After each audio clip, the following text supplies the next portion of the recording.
The smell of industrial cleaner filled the air as Mark Evans pushed a mop across the tiled floor, his back already aching from the repetitive motion.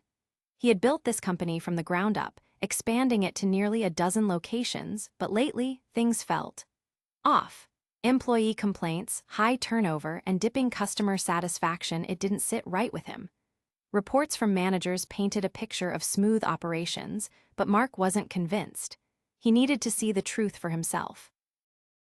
So, with a fake beard, glasses, and a name tag reading, Mike, he had taken a janitor position at one of his stores. No one here had ever met him personally. Most employees only knew the CEO's face from company-wide emails or distant conference calls. It was the perfect cover. His first few hours had been uneventful. Some employees were polite, others ignored him. The assistant manager, Greg, barely acknowledged his presence. But as the day wore on, Mark started noticing things that didn't match the reports he'd been given. He saw a cashier, a young woman named Rachel, struggling with a line of customers while Greg scrolled through his phone nearby. When she hesitated over a price check, Greg snapped at her. "Figure it out, Rachel. I don't have time for this." Mark clenched his jaw but said nothing. He was here to observe. Later, when his shift was nearly over, he headed to the break room for a quick rest. That's when he noticed him, a quiet, lanky guy sitting alone at the table. His name tag read Lewis. Mark watched as Lewis pulled out his wallet, glanced at the cafeteria prices, and then shook his head. He put the wallet away and simply sat there, staring at the table. Mark frowned. "Hey, aren't you gonna eat?" he asked, trying to sound casual. Lewis looked up, startled. "Oh, I'm not hungry," he said with a forced smile. Mark didn't buy it. The way Lewis kept glancing at the vending machine told him everything. The guy was hungry, he just couldn't afford lunch. That hit Mark harder than he expected. His company was supposed to provide good jobs, fair pay. Yet here was one of his own employees skipping meals to save money. Before he could say anything else, Greg stormed into the break room. "Lewis, break's over, get back to work." Lewis nodded quickly and left. Mark gripped the edge of the table, anger simmering in his chest. Something was very wrong here, and he was going to find out exactly what. The discovery. Mark adjusted his glasses and stepped back onto the floor, his mind racing.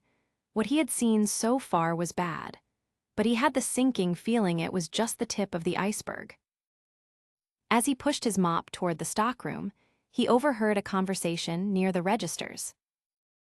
"I can't keep doing this," Rachel murmured under her breath. "Yeah," another cashier, a guy named Brandon, whispered back. "You quitting too?" Rachel sighed. "Rent went up again. My check barely covers groceries as it is, and Greg, he makes everything worse." Mark slowed his pace, pretending to focus on mopping, but his ears were sharp. Brandon scoffed. "He doesn't care about anyone but himself. You know, he took my overtime hours last week, said they weren't approved, but I saw my hours on his time card." Mark felt his grip tighten around the mop handle. "What?" Rachel shook her head. "I don't get how he's still here. Customers hate him, half the employees quit because of him, but corporate acts like everything's fine." Mark's stomach churned. Corporate, that was him. He had trusted his managers to report issues. If Greg was this bad, why hadn't anyone said anything, or had they, and been ignored? Before he could think further, Greg's voice cut through the store. "Lewis, what the hell are you doing?" Mark turned just in time to see Greg storming toward the stockroom. Lewis stood frozen, a box in his hands. He looked pale. I was just..." Greg yanked the box out of his hands and slammed it onto the nearest shelf. "You were just screwing up. Again, how many times do I have to tell you? Stop being useless." Lewis flinched, his hands curled into fists at his sides. Mark's blood boiled. That was it. The reports had lied. His employees were being mistreated, overworked, underpaid, and the wrong people were in charge. And he was done watching. The breaking point. Mark dropped the mop. The sound echoed. Greg turned, eyebrows raised. What the? Mark ripped the fake glasses off his face. He yanked the name tag from his shirt. The room froze. Rachel's eyes widened. Brandon's jaw dropped. Louis looked like he might faint. Greg took a step back. Who the hell are you? He demanded. Mark took a deep breath, then he spoke. I'm Mark Evans. His voice was steady, but laced with anger. CEO of this company. Silence. Pure, stunned silence. Greg's face lost all color. What? His voice cracked. Mark stepped forward. I built this company from nothing. I hired people like you to run my stores because I trusted you. His voice was low, controlled, but fierce. And you've been abusing that trust. Greg opened his mouth, shut it. Sweat formed at his brow. Mark turned, looking at everyone. Rachel, Brandon, Louis, the other employees who had come to the front, watching in shock. I came here undercover because I knew something was wrong. He let the words sink in, and what I found is worse than I imagined. He turned back to Greg. Employees skipping meals because their wages won't cover food, overtime being stolen, customers mistreated, and you, he pointed directly at Greg. Abusing your power, belittling employees, and making this store a miserable place to work.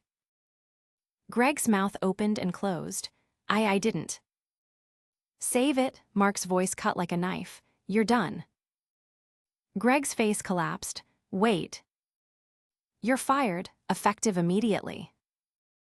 A beat of silence. Then Rachel gasped, a small, disbelieving gasp. Brandon grinned. Louis looked like he might cry. Greg's hands shook. You can't just. This is my company, Mark said, voice hard, and I just did.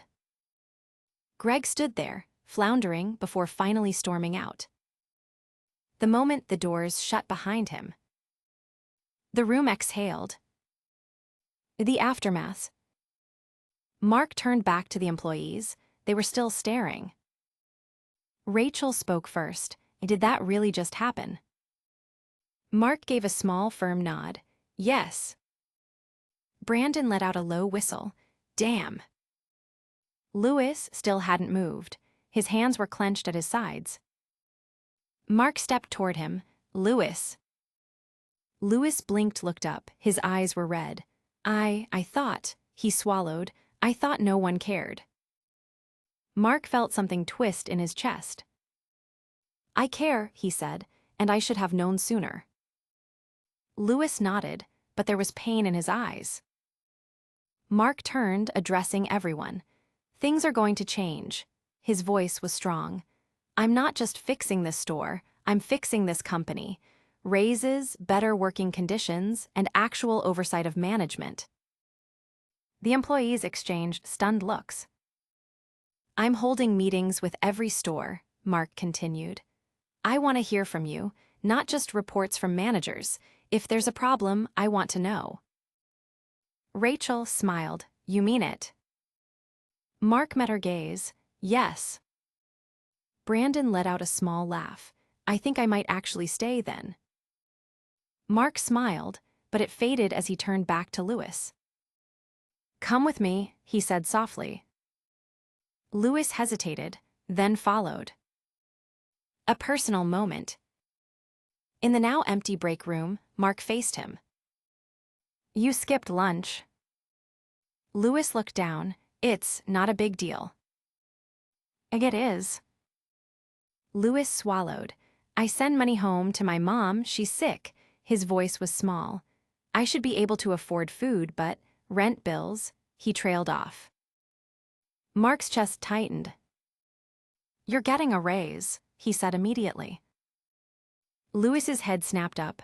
What? A raise, and a bonus retroactive. Lewis gasped, I. Mark smiled. No one in my company should have to choose between eating and paying rent. Lewis's eyes shone, thank you. Mark patted his shoulder, number thank you. Because today, Mark had learned something. A company isn't just numbers and reports, it's people, and if you don't look after them, you have nothing. And he would never forget that again. The breaking point and reveal. The store was still buzzing from what had just happened. Employees whispered in small groups, casting shocked glances toward Mark as he stood in the center of the floor, his fists still clenched. The reality of the situation was sinking in. Greg was gone, fired just like that. Mark took a slow breath. He had built this company from nothing. And now, standing here, he realized just how far it had drifted from his original vision. He turned, scanning the faces around him. Rachel, Brandon, Lewis, the others who had silently endured Greg's abuse. Not anymore. Mark took a step forward, his voice steady but firm. Listen up. Every conversation stopped. All eyes were on him. I came here undercover because I knew something was wrong, but I didn't know how bad it truly was. He looked at Rachel, then at Brandon, then at Lewis. I trusted the wrong people. That ends now. A murmur ran through the room. Mark exhaled. Greg is gone, but this isn't just about one bad manager. This is about the system, the way things have been running. His voice darkened. And that ends today. Rachel swallowed. You're really going to change things?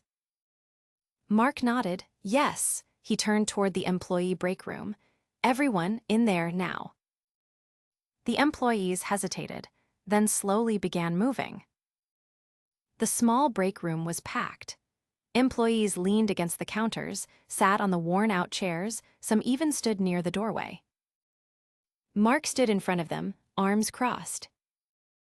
I want the truth, he said, and I want it now. A silence. Then Brandon exhaled sharply. You want the truth? Fine. Greg was a nightmare. He picked favorites, cut hours, took overtime for himself. If you weren't on his good side, you got the worst shifts, the worst treatment. A few employees nodded. Rachel spoke next. He never listened to us. If a customer complained about something, he blamed us. If we were struggling, he told us to figure it out. Lewis didn't speak. He just stared at the table. Mark turned to him. Lewis. Lewis flinched. Mark softened his tone. I need to know. Lewis hesitated. Then, in a barely audible voice, he said, he called me worthless. The room tensed. He knew I needed this job. He knew I couldn't afford to leave. So he pushed me harder than everyone else. Every mistake, every shortcoming, he made sure I felt it. Mark's stomach twisted. Rachel's voice was shaking. We complained, so many times, but nothing ever changed. Mark frowned. Who did you complain to? Rachel glanced at Brandon, then back at Mark. Corporate. Mark's breath caught. He had never seen a single complaint about Greg, not one. His jaw tightened. Who did you report to? Brandon crossed his arms. Regional manager, Kevin. Mark's blood ran cold. Kevin, one of the longest-serving regional managers, one who had always told him things were under control, one he had trusted. And now, Mark inhaled sharply. Okay, his voice was cold. I understand now. Lewis blinked. You do. Mark nodded. This wasn't just Greg. This was a failure at every level above you, and that is my fault. Rachel's mouth parted slightly. Brandon's eyes widened. Lewis just stared. I should have been here sooner, Mark continued. I should have been listening, but I let reports and numbers blind me. he exhaled. That won't happen again. The room was silent. Then Rachel whispered, "What are you going to do?" Mark's eyes darkened. "I'm cleaning house." The next morning, Mark didn't waste time. He was in his office before sunrise, phone in hand. "Get me Kevin," he told his assistant. Minutes later, the call connected. "Mark," Kevin's voice was cheerful, too cheerful. "Didn't expect a call this early. What's up?" Mark didn't bother with pleasantries. "I went undercover at store 7. A silence. Then Kevin chuckled, forced. "Oh, that's unexpected. I found out Greg was abusing employees." Mark's voice was razor sharp. "I also found out multiple complaints were sent to corporate." Another pause. Mark's grip tightened. "You never reported them." Kevin cleared his throat. "Well, I might have." "I trusted you." Mark's voice was low, dangerous. "And you let my employees suffer." Kevin stammered. "Mark, I thought those were just minor issues. Nothing serious, Minor issues," Mark repeated, his voice ice cold. "Employees skipping meals, overtime theft, emotional abuse." Kevin was silent. Mark inhaled sharply. "You're fired." Kevin gasped. What Mark, wait." "I don't wait," Mark's voice was final. "Pack your things." He hung up. One down. By noon, Mark had made more calls. Kevin, gone. 3 other managers who had ignored complaints, fired. A full-scale audit of every store's management, launched. Mark didn't just stop at firing people, he acted. Company-wide wage increases. A direct feedback system, bypassing corporate entirely. Mandatory leadership training for all managers. And most importantly, he promised to stay involved. Never again would he let his company become this disconnected. That evening, Mark returned to store 7. Rachel was at the register. She looked up, startled. "Mr. Evans." Mark smiled, just Mark. She hesitated, then smiled back. Brandon approached from the stockroom. "Did you really do it?" Mark nodded. "Kevin's gone, and so are the others who ignored you." Brandon exhaled. "Damn." Lewis stepped out from the break room. His eyes met Mark's, and for the first time there was hope in them. Mark walked over. "You're getting promoted," he said. Lewis blinked. "What?" "To assistant manager." Lewis's mouth opened, closed. "Why?" Mark smiled. "Because this store needs leaders who care." Lewis swallowed hard, his hands trembled. Then he nodded. "Thank you," he whispered. Mark put a hand on his shoulder. Thank you." That night, as Mark drove home, he looked at his reflection in the rearview mirror. He had built this company, and for a while he had lost sight of it. But now, he was back, and he would never let it slip away again. At the resolution, Mark stood outside store 7 as the sun set, the neon sign flickering to life above him. The weight of everything what he had seen, what he had done settled on his shoulders. He had spent years building this company, but in the process, he had lost something, lost touch, lost sight of the people who made it work. No more. He pulled out his phone, scrolling through the messages from his executive team. Shock, apologies, promises to look into things. It wasn't enough. He didn't want words. He wanted action. So he made a decision. He wasn't just fixing this store, he was fixing everything. The next morning, at headquarters, the tension was thick. Employees whispered as Mark strode through the halls, his face unreadable. Everyone had heard what happened. The CEO had gone undercover, fired people, made changes, and now they were waiting to see what came next. Mark didn't waste time. He called an emergency meeting. The conference room filled quickly. Regional managers, HR heads, executives, some looked nervous, others, indifferent, that would change soon. Mark stood at the front, he didn't sit.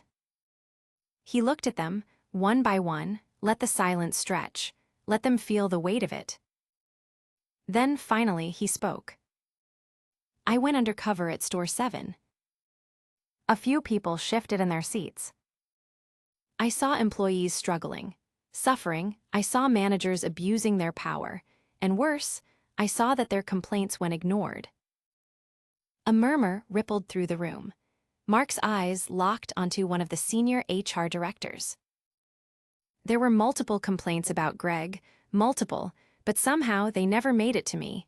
His voice was calm, but edged with steel. Why? The HR director hesitated. We process thousands of reports, Mark, sometimes things.